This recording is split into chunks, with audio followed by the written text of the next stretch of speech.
आकाश के झरोखे खुल गए हैं, अपरंपार आशीष की वर्षा हो चुकी है और उसके अनुग्रह का भंडार ऑलरेडी फुल है।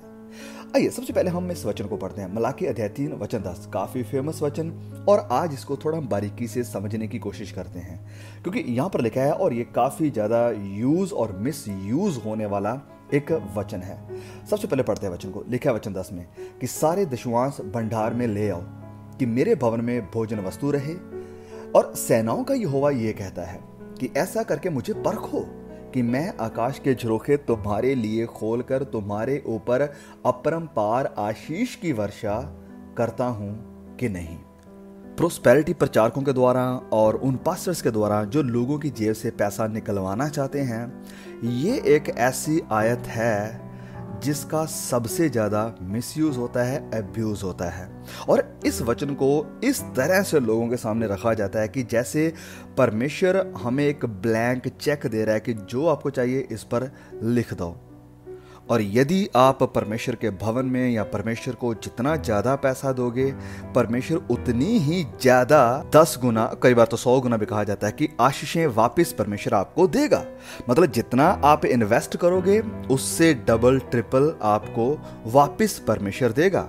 लेकिन मलाकी जब ये बातें कह रहे हैं इजरायलियों को, तो वो स्वर्ग की लग्जरी का वायदा नहीं दे रहा है इजरायली लोगों को, वरन वो एक कवेनेंट लॉ सूट, एक व्यवस्था की बात कर रहा है उन लोगों के सामने या उन लोगों के खिलाफत में जो लोग परमेश्वर से पीछे हट गए हैं, जो अविश्वासी हो गए हैं, जो वफादार नहीं रहे हैं, उन लोगों के लिए। और इन लोगों को जो हठीले हो गए हैं, वो कह रहा है कि वापस उस परमेश्वर की तरफ मुड़ो जो स्वर्ग से मन्ना बरसाता था और चट्टानों से पानी को ले आता था।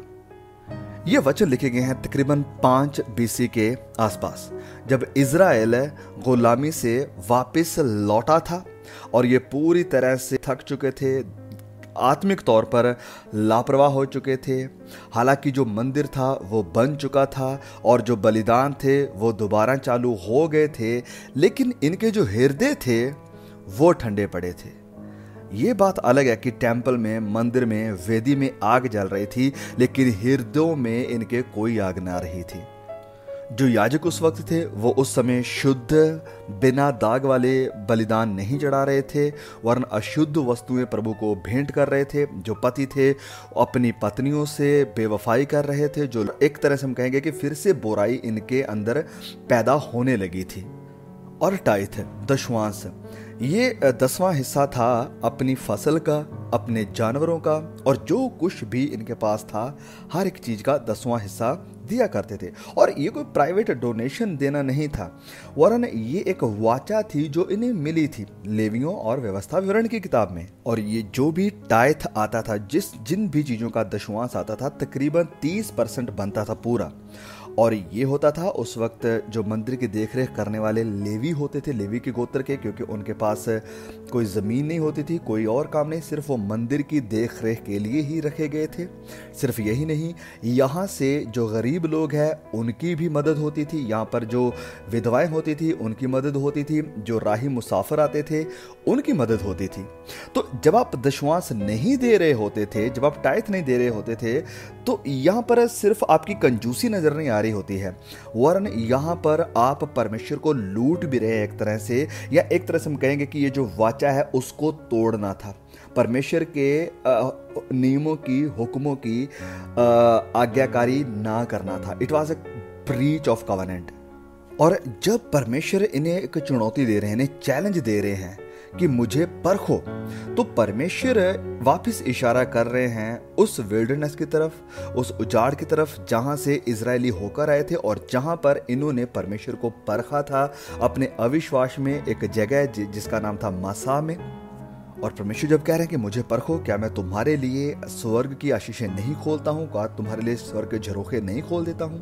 तो जहाँ पर जब परमेश्वर बात कर रहा है स्वर्ग के झरोखे खोलने की, तो यहाँ पर फिर से हमें तस्वीर एक दिखाई देती है जो कि उत्पत्ति अध्याय 7 में दिखाई देती थी, जब परमेश्वर ने आसमान के झरोखे खोल दिए थे और न्याय आया था, पानी आए थे।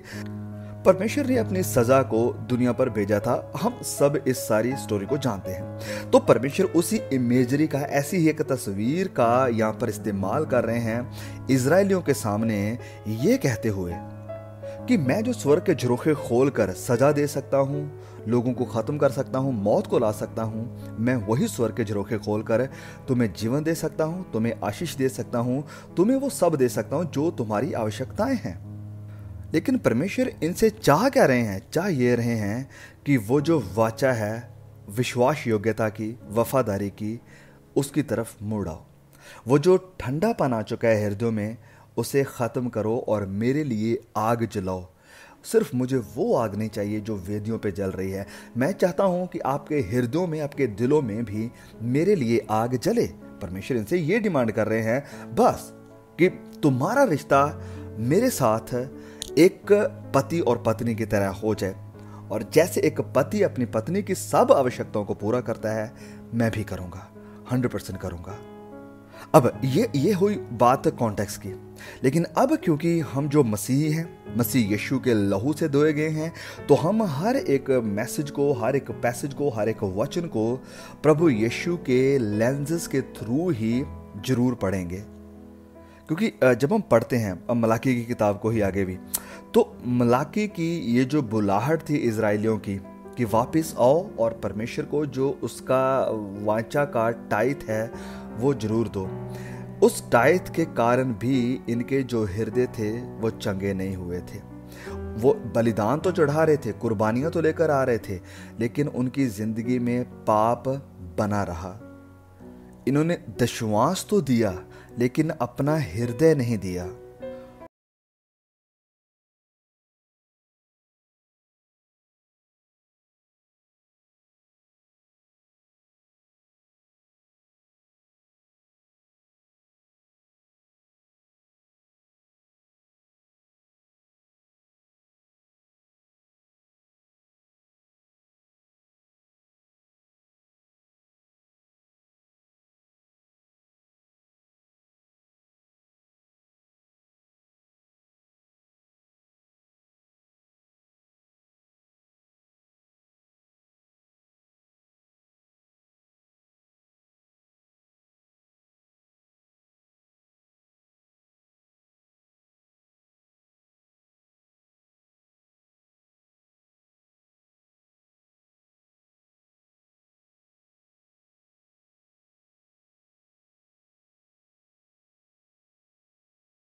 मिले अब हम और अमीर हो सकें और ज्यादा लग्जरियस लाइफ जी सकें?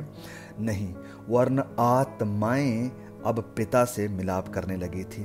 अनंत रोटी जो खुद मसीह यीशु है, वो हर एक के पास पहुंचने लगी थी, जो कोई भी उसे रिसीव करने के लिए तैयार था। तो मलाकी 3:10 मेरे और आपके लिए, हम मसीहों के लिए एक ट्रेडिंग प्लेटफॉर्म नहीं है कि आप ट्रेड लगाओगे और बदले में आपको उसकी आशीष या उसका 2 गुना या 10 गुना या कुछ इंटरेस्ट मिलेगा। नहीं, ये परमेश्वर के विषय में है, उस परमेश्वर के बारे में जो मेरी और आपकी ज़रूरतों को पूरा करता है, कि जिसके साथ हम परमेश्वर के साथ मिलाप कर सकते हैं, परमेश्वर की उपस्थिति में आ सकते हैं, परमेश्वर की महिमा कर सकते हैं, परमेश्वर की वर्शिप कर सकते हैं, और परमेश्वर को अपने पूरे हृदय, अपने मन, शुद्ध मन से आराधना कर सकते हैं, उससे प्यार कर सकते हैं, और अपने पड़ोसी से प्यार कर सकते हैं। और मसीह यीशु में असल दशवांश आ चुका है भंडार में, एक ही बार सबके लिए। और आशीष अब जो बह रही है मसीह यीशु के कारण, उसे करेंसी से या पैसों से नापा नहीं जा सकता, उसे फसलों से नापा नहीं जा सकता, उसे और कुर्बानियों से नापा नहीं जा सकता, वरन ये ऐसा अनुग्रह, ये ऐसी दया है जो कभी खत्म नहीं होगी, जो झरोखा कभी सूखता नहीं है। तो आप कहेंगे कि मेरे और आपके लिए फिर इस वजह से एप्लीकेशन क्या है? तो ध्यान से सुने इस बात को। आज जब मैं या जब हम अपना दशवांश देते हैं या जो कुछ भी देते हैं हम प्रभु के सेवा के लिए, राज्य के लिए, जो भी हम भेंट चढ़ाते हैं या जो भी हम सेवा चढ़ाते हैं, जो भी होठों की कुर्बानियां चढ़ाते हैं, हम इसे इसलिए नहीं चढ़ाते कि बदले में अब हमारे लिए स्वर्ग के झरोखे खुल जाएं। नहीं, they are already stand wide, मतलब वो ऑलरेडी खुले हुए हैं हमारे लिए प्रभु यीशु मसीह के क्रूस पर जाने के द्वारा और मुर्दों में से जी उठने के कारण। हम अब इस कारण अपने कुर्बानी चढ़ाते हैं, बलिदान चढ़ाते हैं या अपना दशवांश, अपनी सेवा, अपनी ऑफरिंग्स देते हैं क्योंकि हमने ऑलरेडी रिसीव किया है, हमें ऑलरेडी मिल चुका है, तो हम उससे दे रहे हैं। अब हम इस कारण देते हैं कि मसीह यीशु जो कि पहला फल है वो हमारे लिए दिया गया है, और उसमें मसीह यीशु में, जैसे मैंने शुरुआत में कहा कि अनुग्रह का भंडार ऑलरेडी फुल है, उसमें फुल है।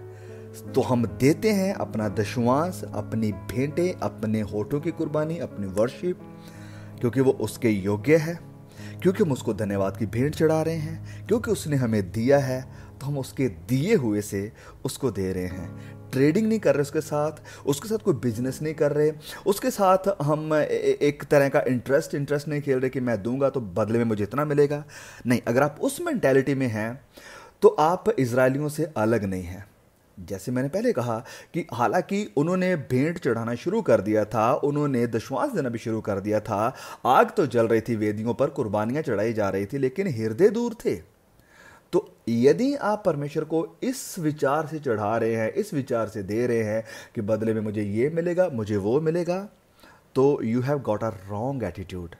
आपका ये जो विचार है, ये जो एटीट्यूड है, ये गलत है।